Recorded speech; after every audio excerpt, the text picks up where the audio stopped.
What is going on, and welcome back to another video. My name is Specialist Jackson and I am a soldier in the army.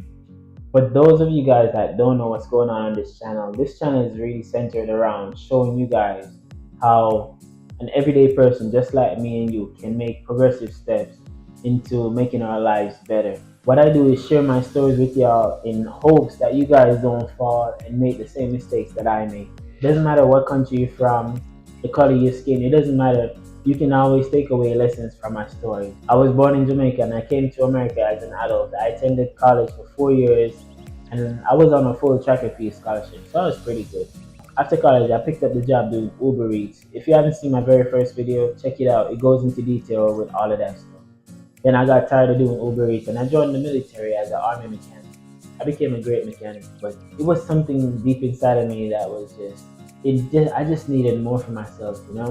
So that's when I applied to become an army pilot. It was a lot of ups and downs. That's another story in itself, but I did get through and now I'm on the path to become an army pilot, which is a good thing. But in today's video, I'm going to share with you the most embarrassing thing that ever happened to me.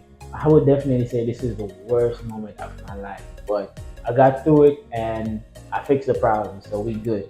I'm gonna share with you guys today. Hope you guys like it. So I was a quiet kid in college. Never used to give any problems. I will always be at the back corner in class. That was me. That was my seat. Everybody know that's my seat. The reason why I used to stay at the back of the class was that I had a problem reading out loud, especially among a lot of people. Man, I'll just get tripped up on my words and I just get so nervous. Didn't want the professor to call on me to read any slides, didn't want to answer any questions. All I wanted to do was just take notes, pass my class, do track and field, go home, and do the same thing every day, alright? That was me in college. Now, when I joined the Army 2021, 2022, I went to AIT, and this is where you go to train for your job, right? As a mechanic. We had this new instructor. He came in, introduced himself, everything was good. He was setting up his PowerPoint presentation. In the Army, they don't follow regular PowerPoint guidelines where you make a point and then you have your notes and you elaborate on it. They don't do that. They they will have a slide like this long. This will be your slide, right? And they read everything on it. And that was my biggest fear because I didn't like reading out loud because I used to trip on my words a lot. I don't know, I just used to get so nervous. Even though I know the words, I used to trip over them a lot. So just like college, stayed in the back of the class, chilling, taking my notes, and everything like that. So the instructor started asking the guys at the front to read the slides, the essays, right? Because they got essays on them slides. I didn't think nothing of it. I was like, okay, they're at the front. It's just convenience, so let them read it. Now I noticed a pattern coming down the line. Everybody was reading the slides, and I was like, ooh, I'm in trouble. I started getting uncomfortable in my seat, man. I was like, ooh, they're about to expose me today. So what I was thinking about going to the bathroom. But the thing was, I didn't want to miss any important notes because sometimes while you're reading, the instructor will stop you and be like, okay, this is important to know for the test that's coming up. And I didn't want to miss, any vital information. So I was just sitting, I was just waiting till it gets a little closer. So by the time I leave to go to the bathroom, they will skip me. Then I just come back, right? Good plan.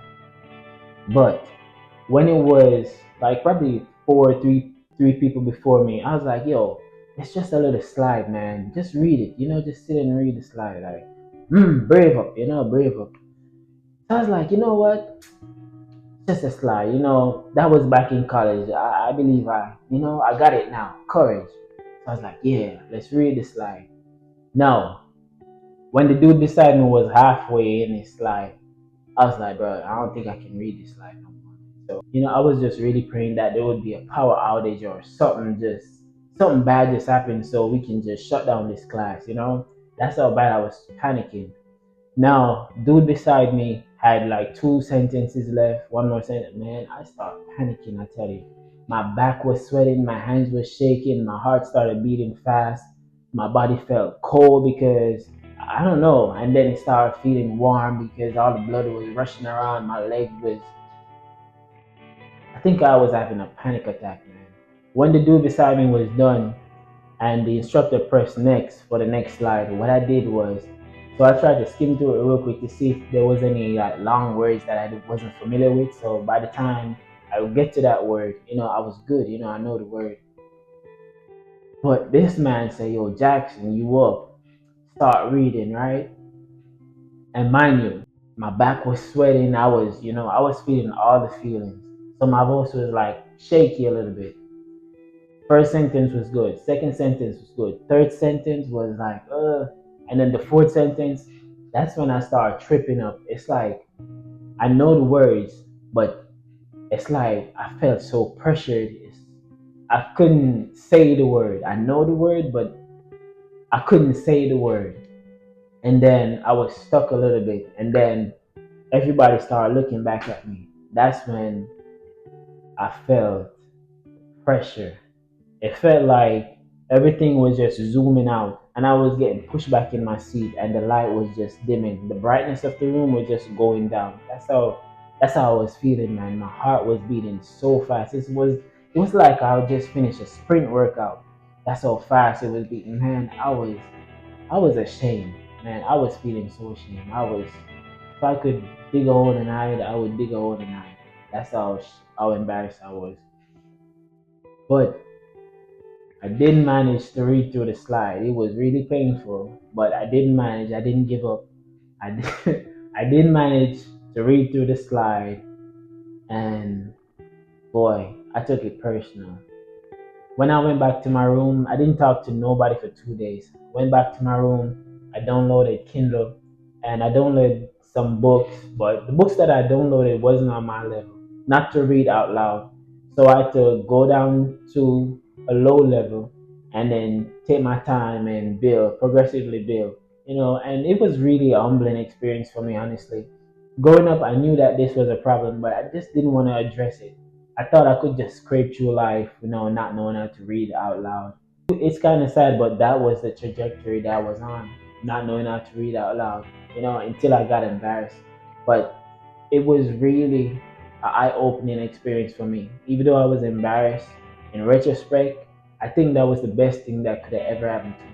I used to shy away from leadership position and leadership roles because I was just ashamed because I didn't want anybody to know that I couldn't read as well out loud. You might think it's just a weakness. It's not going to affect everything else, but boy, it does. It used to affect my confidence. When I knew I was a good leader, but I was afraid of reading out loud, just in case, I was given a paper. I used to be scared. I was like, yo, I don't think I can do it. So I used to shy away and miss opportunities. When I used to read the elementary books, I used to read them on my laptop. And sometimes my wife would come around and be like, hey, what you doing? I used to just quickly shut it down. I was so ashamed. I was so embarrassed. And you can see how that can look suspicious also. But eventually I came clean and, we talked about it, we laughed about it, we helped each other through those situations. I helped her, she helped me. And it's really wonderful to have someone there to support you. Even if nobody's there to support you, you just do it because it's the right thing to do so you can be a better person. Yeah, so that's what I always tell you guys. If I can do it, you guys can do it too. And I'm not trying to put myself down in any way. It's just that I've been through a couple stuff, man. And what it taught me is that you always have a choice. You can decide to just stay in your mess and not do anything about it and then just complain when you get older, or you just take action and then it's going to be painful, but at the end of your journey you're going to be more successful, you're going to be more confident, you're going to be more satisfied with yourself. So for me, this is a great story to tell you guys. It's all in the past, so I don't feel no type of way about it. If anything, it really helped me to become the person that I am, and I said that before. But you know I'm just really happy to be in this situation. Some people are like, oh, it's just an army pilot. It's not like it's a commercial pilot, but it's just that my story coming from Jamaica, I never thought I would ever be in a position like this. And I just really want to encourage people that, probably don't think too much of themselves. So think much of yourself. You're worth it. Just put in that work. You can get anything you want in this world. As long as you put in that work and stay focused, you can do it, man. It's not where you're coming from, it's where you're going. And remember, life always have lessons to teach. You just have to be receptive and just learn from them. Definitely hope you guys enjoyed the video. Remember to love God, love your family, love your kids. Take your wife out on a date sometimes, man. And I'll see you guys in the next video. Take care.